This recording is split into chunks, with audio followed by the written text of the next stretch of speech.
थायरोकेयर और सनोफी, जी। ये भारतीय है। जी सर।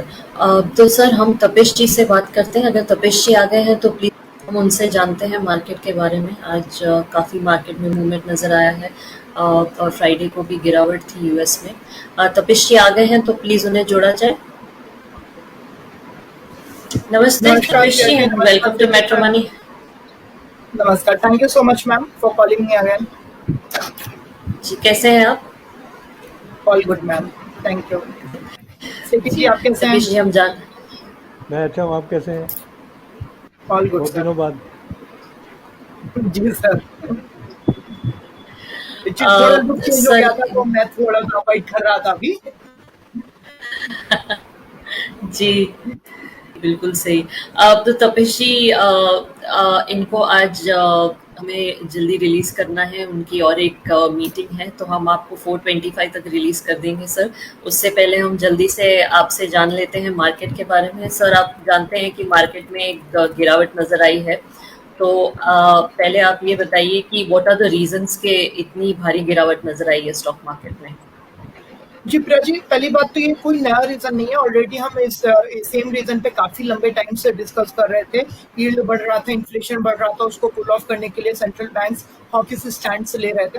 अभी रिसेंटली ऐसा जी कुछ नया नहीं हुआ है, बट अभी काफी टाइम से हमने देखा था कि डॉलर इंडेक्स भी कूल ऑफ होने लगा था, यील्ड भी कूल ऑफ होने लगा था। जी यूएस 10 ईयर यील्ड 3.6 से करके 3 के नीचे भी कुछ टाइम के लिए हमने देखा। एंड डॉलर में भी काफी हमने मतलब 110 से हमने देखा कि 105 के नीचे भी थोड़े से टाइम के लिए ट्रेड होता हुआ दिखा। तो सेंटिमेंट यहाँ पे नॉर्मल होने लगे थे। मतलब यहाँ पे मतलब जो सेंटिमेंट चेंज होने की एक्सपेक्टेशन थी वो नॉर्मल होने लगी थी। बट यहीं पे जी हमने फ्राइडे को जेंसन होल पे पॉवेल जी के स्टेटमेंट देखे जो कि काफी हॉकिश थे, उन्होंने सिंपली यहाँ पे जेंसन होल को इतना इंपॉर्टेंस क्यों दिया जा रहा है, क्योंकि एक एनुअल इवेंट होता है जहाँ पे मेजर इकोनॉमिस्ट एंड बड़े बड़े जितने भी यूएस के इकोनॉमिस्ट हैं जो पॉलिसीज को इन्फ्लुएंस करते हैं, सभी वहाँ पे डिस्कशन करते हैं। तो उसी सेम डिस्कशन पे जेफ पॉवेल्स ने कुछ इंडिकेशन दिए कि वो फर्दर हॉकिश रहेंगे।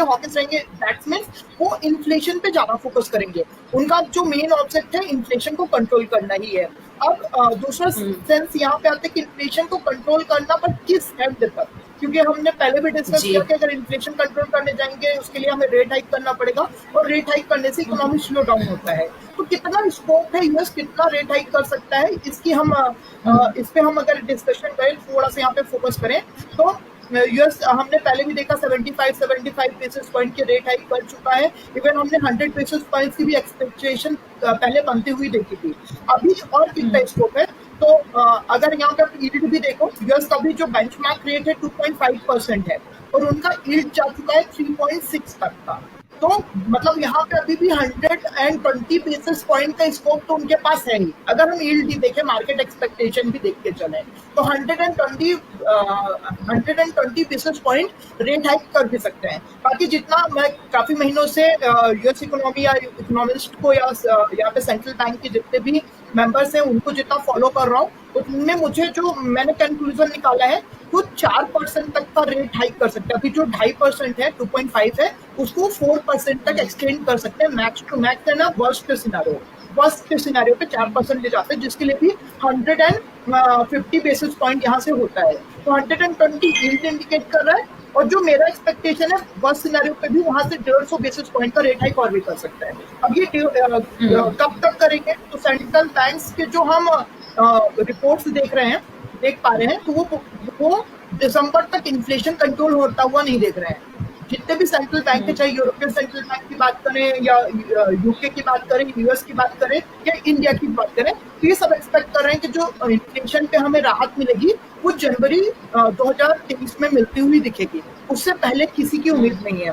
तब तक में इनके अभी 70 बेसिस पॉइंट का तो हम रेट हाइक एक्सपेक्ट नहीं करते, बट हाँ 25 बेसिस पॉइंट या 50 बेसिस पॉइंट रेट हाइक कर सकता है। और यूएस आने वाले कई मीटिंग्स में भी 25 या 50 बेसिस पॉइंट का रेट हाइक कर सकते हैं, क्योंकि अभी उनके पास स्कोप है। तो आने वाले टाइम पे जो चीज हमें देखनी होगी, अगर इनका एम्प्लॉयमेंट डेटा, जॉब डेटा बुरा नहीं होता, जॉब डेटा इनका ठीक ठाक आता है, बहुत ज्यादा बुरा नहीं होता, तो ये फर्दर रेट हाइक करते रहेंगे जनवरी तक। मतलब 2000 पूरा 2022 हम लेके चलते दिसंबर तक ये रेट हाइक करते रहेंगे। कितना रेट हाइक करेंगे तो अब 75 बेसिस पॉइंट की एक्सपेक्टेशन नहीं है, but 25-50 basis point rate hike हम यहाँ पे एक्सपेक्ट कर सकते हैं आने वाले टाइम पे भी। जी जी, तो इसका असर जो मार्केट पे नजर आया है, तो मार्केट अब और कितना गिर सकता है? देखिए मैम, सबसे पहले अगर मैं बात करूं तो यहाँ पे जो सबसे बुरी जिन इकोनॉमिक्स के इंडिकेटर्स जो वो हैं सबसे पुअर हैं, मतलब सबसे ज्यादा सेंसिटिव है, पुअर बोलना थोड़ा वो होगा, वो है हमारे यूरोप और यूके। अभी हम रिसेंटली काफी सारे मतलब इन्वेस्ट बैंकर्स की रिपोर्ट भी देख रहा था, तो मैं तो 15% तक का इन्फ्लेशन एक्सपेक्ट कर रहा था, बट काफी सारे ऐसे इन्वेस्टमेंट बैंकर्स भी है दैट्स प्रोनाउंड इन्वेस्टमेंट बैंकर्स जो 18% का भी इन्फ्लेशन एक्सपेक्ट कर रहे हैं इन 2020 for UK and European countries. तो अगर यहाँ पे 18% का इन्फ्लेशन यूरोप और यूके पे होता है और इनके यील्ड स्प्रेड भी बढ़ रहे हैं यूएस के साथ ही इनका साथ ही यहाँ पे बहुत ज्यादा कोई एनर्जी क्राइसिस भी है, इकोनॉमी स्लो डाउन भी हमें देखने को मिल रहा है मतलब अभी हम जो लेटेस्ट डेटा देखें तो यूके और यूरोपियन कंट्रीज में उतनी अच्छी इकोनॉमिक ग्रोथ भी हमें देखने को मिल रही है। काफी क्वार्टरली पे तो काफी जगह निगेटिव नंबर आ भी चुके हैं। तो ये जीबीपी और यूरो पे हम स्ट्रेंथ नहीं देख पा रहे हैं, और जीबीपी और यूरो पे स्ट्रेंथ ना देखने पाने के कारण डॉलर इंडेक्स में सबसे ज्यादा वेटेज यूरो और जीबीपी का ही है, तो डॉलर इंडेक्स में यहाँ पे फर्दर स्ट्रेंथ बनी रहेगी क्योंकि दोनों ही इकोनॉमी वीक है आने वाले टाइम के लिए। तो डॉलर इंडेक्स वीक रहेगा तो उसका एक हमें असर सभी मेजर एसेट क्लास में देखने को मिलेगा। हालांकि इंडियन इकोनॉमी के हवाले से मैं थोड़ा सा ज्यादा ऑप्टिमिस्टिक हूँ। इंडियन नंबर्स उतने खराब नहीं आ रहे हैं, हमारे इन्फ्लेशन भी उतना ज्यादा नहीं है, एंड हमारे जो बाकी नंबर्स भी हैं, इंडस्ट्रियल नंबर्स भी, वो भी ठीक ठाक ही आ रहे हैं।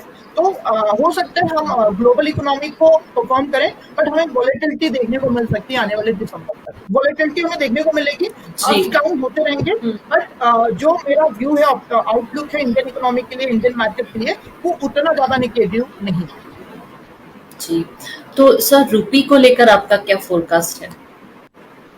देखिए मैम, जैसे अभी हमने बात किया कि यूरो और जीबीपी दोनों ही वीक रहेंगे और डॉलर इंडेक्स में इसका वेटेज होने के कारण डॉलर को यहाँ पे स्ट्रेंथ मिलती रहेगी। तो डॉलर में तो हम कमजोरी नहीं देख रहे हैं, बट साथ ही हमें रुपी में भी बहुत ज्यादा कमजोरी देखने को नहीं मिल रही है। तो यहाँ पे जो हमारी एक्सपेक्टेशन है, रुपी थोड़ा सा हायर लेवल, मतलब लोअर लेवल पे कंसोलिडेट करेगा ऑन द निगेटिव बेसिस, क्योंकि यहाँ पे रुपी की वीकनेस ना होने के बाद भी डॉलर की स्ट्रेंथ इसको थोड़ा सा और नीचे लेवल पे ड्रैग कर सकता है।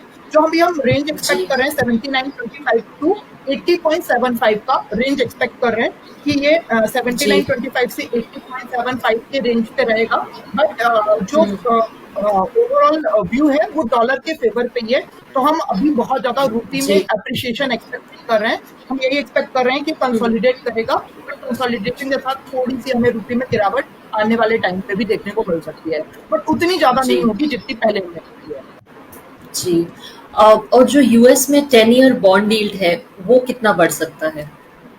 मैम, अभी यूएस का 10 ईयर बॉन्ड डील हमने डिस्कस किया था कि 3.6 का उसने हाई बनाया था, अभी 3.11 के पास चल रहा है। साथ ही अभी वापस रेट हाइक की एक्सपेक्टेशन बिल्ड होनी स्टार्ट हो गई है, एंड जो मेरी एक्सपेक्टेशन है, मेरा मतलब जो मैंने ऑब्जर्व किया है 3.75 to 4 का यहाँ पे जा सकता है दिसंबर तक यील्ड। तो यील्ड में बहुत मतलब लॉन्ग टर्म यील्ड पे कंसोलिडेशन हम नहीं देख रहे हैं, मतलब करेक्शन हम नहीं देख रहे हैं, कूल ऑफ नहीं देख रहे हैं।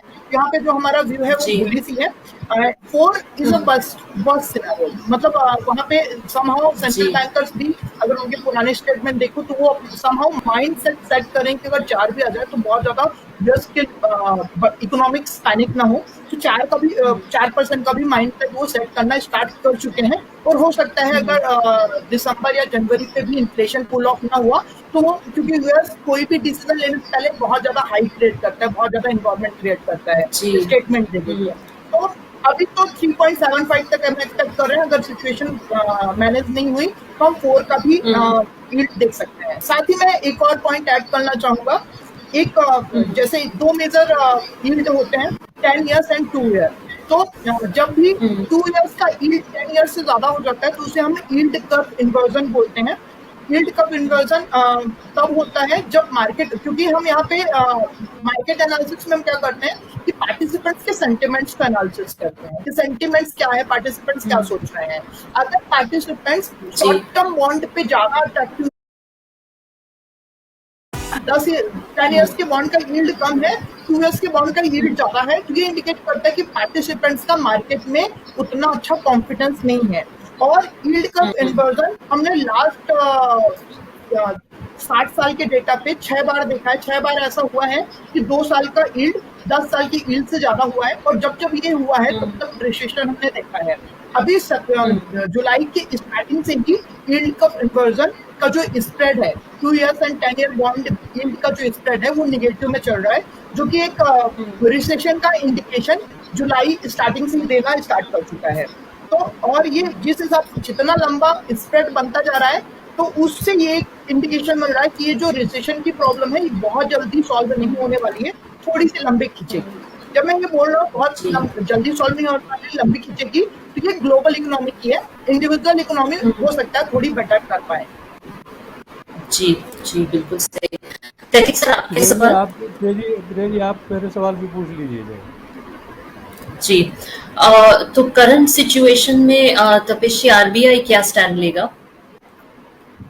मैम अभी हम अगर बात करें 8 सितंबर को ईसीबी की पॉलिसी है जिसमें हम रेट हाइक एक्सपेक्ट कर रहे हैं 25 to 50 बेसिस पॉइंट की। फिर हमारी 15 को बैंक ऑफ इंग्लैंड की है, वहां पे भी हम 50 बेसिस पॉइंट का रेट हाइक एक्सपेक्ट कर रहे हैं, क्योंकि इन दोनों के इन्फ्लेशन बहुत ज्यादा बढ़ रहे हैं, तो रेट हाइक होने के चांसेस है। इनको अपने हॉकिश व्यू मेंटेन करने पड़ेंगे, otherwise inflation out of control हो जाएगा। फिर 21 को हमारा फेड है जहां पे हम 50 बेसिस पॉइंट का रेट हाइक इस बार भी एक्सपेक्ट कर रहे हैं। अब आरबीआई की बात करें तो आरबीआई का इन्फ्लेशन उतना ज्यादा पेनफुल नहीं है जितना इंडिया का इन्फ्लेशन उतना ज्यादा पेनफुल नहीं है जितना बाकी कंट्रीज का है, लेकिन जब आरबीआई की पॉलिसी आएगी already 3 major banks rate hike कर चुके होंगे, ऐसा हम एज्यूम करके चल रहे हैं। तो आरबीआई पे एक दबाव रहेगा कि इनको भी रेट हाइक करना चाहिए। बट अगर मेरी पर्सनल मतलब मैं अपना पर्सनल एनालिसिस बताऊं तो आरबीआई यहाँ पे अगर साइलेंट भी रहता है, मतलब वो रेट में चेंज नहीं भी करता है, तो बहुत ज्यादा इंडियन इकोनॉमी के लिए हार्म नहीं हो सकता, हार्मफुल नहीं दिख रहा है, क्योंकि इंडिया के नंबर्स ठीक दिख रहे हैं, इन्फ्लेशन उतना पेनफुल नहीं दिख रहा है जितना हमने बाकियों का देखा है। तो हमारा रेट भी अभी 5.4% के आसपास है। अगर ये हाइक भी करते हैं 40 बेसिस पॉइंट करके 6 भी कर देते हैं तो कोई ज्यादा फर्क नहीं पड़ना है। मेरी एक्सपेक्टेशन यहाँ पे हो सकता है आरबीआई भी 25 या 40 बेसिस पॉइंट का रेट हाइक कर दे, और नहीं भी करेगा तो बहुत ज्यादा कोई फर्क नहीं पड़ रहा है पड़ना। जी तो सर ऐसे में जो फॉरेन पोर्टफोलियो इन्वेस्टमेंट है क्या वो स्लो हो सकता है? मैम ऑलरेडी हमने देखा था लास्ट काफी महीनों में हमने 40-50 थाउजेंड CR के आउटफ्लोस देखे थे काफी महीनों में। अभी रिसेंटली इकोनॉमी थोड़ा सा स्टेबल थी और हमने इस महीने ठीक ठाक बाइंग भी देखी इंडियन फाइनेंशियल मार्केट में। अब यहाँ पे मैं बात करूँ, अगर पूरे फंड आउटफ्लो जितने होने थे मेजर आउटफ्लो हो चुके हैं, अब और ज्यादा आउटफ्लो हम यहाँ पे एक्सपेक्ट नहीं कर रहे हैं फाइनेंशियल मार्केट से। और इंडिया की बात करें तो इंडियन इकोनॉमी हम ज्यादा स्टेबल कंसीडर कर रहे हैं, तो इंडियन इकोनॉमी में यस वोलेटिलिटी होगी तो थोड़े बहुत आउटफ्लो हम देखेंगे, और उतने पेनफुल उतना हॉरर आउटफ्लो अब हम एक्सपेक्ट नहीं कर रहे हैं। वोलेटिलिटी होगी, यील्ड बढ़ेगा तो ऑब्वियसली यील्ड बढ़ेगा तो यूएस फंड हाउस को मेजर फंड हाउस यूएससी ऑपरेट हो रहे हैं, तो उनको अपने घर पे विदाउट फॉरेक्स रिस्क लिए गवर्नमेंट बॉन्ड में अच्छा रिटर्न मिलेगा तो कौन नहीं लेना चाहेगा। तो उस सिनेरियो में थोड़ा बहुत विड्रॉवल होगा। बट जैसा चाइना में भी प्रॉब्लम चल रहा है, चाइना में भी एनर्जी क्राइसिस चल रहा है, तो इमर्जिंग मार्केट में जो सबसे अट्रैक्टिव प्लेस है वो इंडिया ही है। तो आई डोंट थिंक कि इंडिया से बहुत ज्यादा आउटफ्लो होगा। यहाँ पे इंडिया पे हमें हो सकता है थोड़ा इनफ्लो भी देखने को मिल जाए अगर मार्केट में वोलेटिलिटी उतनी ज्यादा नहीं रहती है।